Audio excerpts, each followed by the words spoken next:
Entre os séculos XV e XVI, os deveres das mulheres eram rigidamente organizados pela Bíblia e se diferenciava com base no lugar da sociedade que ocupavam.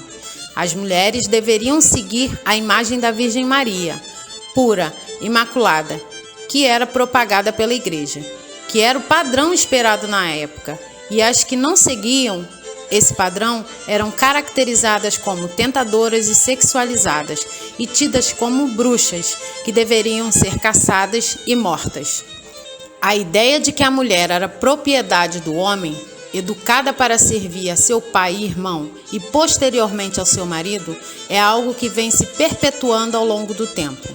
E mesmo hoje, com todas as informações que se tem acesso e o avanço social e cultural pelo qual passamos, o patriarcalismo ainda permanece no subconsciente das sociedades atuais, que mantém até involuntariamente essa cultura sexista. A relação sexual estava ligada a um conceito contratual do casamento, que não poderia ser quebrado, ou seja, o sexo era o dever da submissão no casamento, não podendo negá-lo. Esse pensamento, muitas das vezes, é incentivado pelas instituições religiosas, que pregam que à mulher cabe o dever de reproduzir e cuidar de casa e filhos. O termo cultura do estupro tem sido usado desde 1970, onde houve a segunda onda feminista, e caracteriza os comportamentos sutis que silenciam e relativizam a violência sexual sofrida por mulheres. Esses comportamentos, aliado ao machismo estrutural e às instituições da sociedade, tendem a culpabilizar a mulher pelo abuso sofrido. Quando falamos de estupro nas relações afetivas estáveis e domésticas, muitas das vezes causa um certo espanto. Esse fato nos coloca frente a frente com as desigualdades de gênero.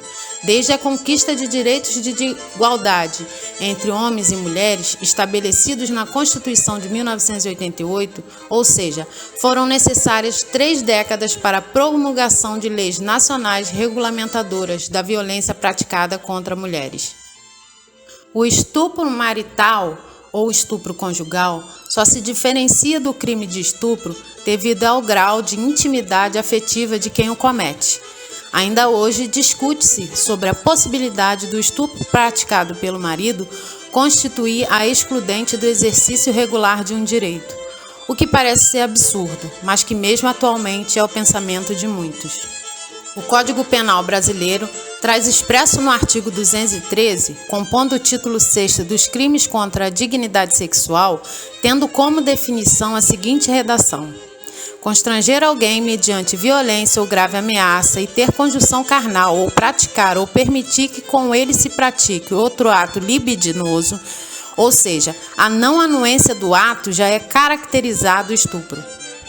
Segundo Bobbio, o poder muda a vontade do outro. A violência, o estado do corpo ou suas possibilidades ambientais e instrumentais é essa nossa discussão, que encontra abrigo em suas definições, porque, de fato, o estupro nas relações íntimas é definitivamente violência.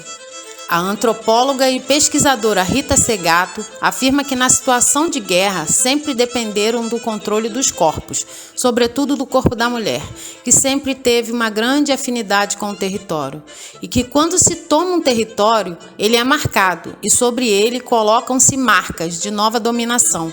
O corpo da mulher, então, foi a primeira colônia. A ocorrência do estupro marital é inegável, visto que se amolda a conduta prevista na Lei Maria da Penha. A ideia de que está executando o regular direito é nada mais do que anacrônico. As Nações Unidas, mais conhecida como ONU, se pronuncia sobre a violência sexual sofrida contra mulheres, e um de seus objetivos é a ODS 10, que tem como meta, até 2030, empoderar, promover a inclusão social, econômica e política de todos, independentemente de idade, gênero, deficiência, raça, etnia, origem, religião, condição econômica ou qualquer outra. Uma atenção especial deve ser dada para a meta 5.2 da ODS 5, que tem por objetivo eliminar todas as formas de violência contra todas as mulheres e meninas, tanto nas esferas públicas como na esfera privada, o combate à exploração sexual entre todos os outros tipos de violência. Devemos entender que o histórico familiar de preservação do casamento em família a qualquer preço pesa especialmente sobre as mulheres, a partir de fortes influências religiosas, dependência econômica e financeira do autor da violência, que toma forma o receio de enfrentar a vida com filhos sem a presença de um homem na casa, por dependência afetiva ou pela sobrevivência em territórios violentos, onde essa alternativa é considerada importante para a vida local. Muitas das vezes pode ser difícil uma mulher afirmar que é vítima desse mal, já que em uma sociedade completamente machista e 100% pautada pela chamada cultura do estupro, o homem possui o direito de desfrutar do corpo feminino como bem entender. Contudo, o Brasil caminha a passos lentos para uma igualdade de gênero realmente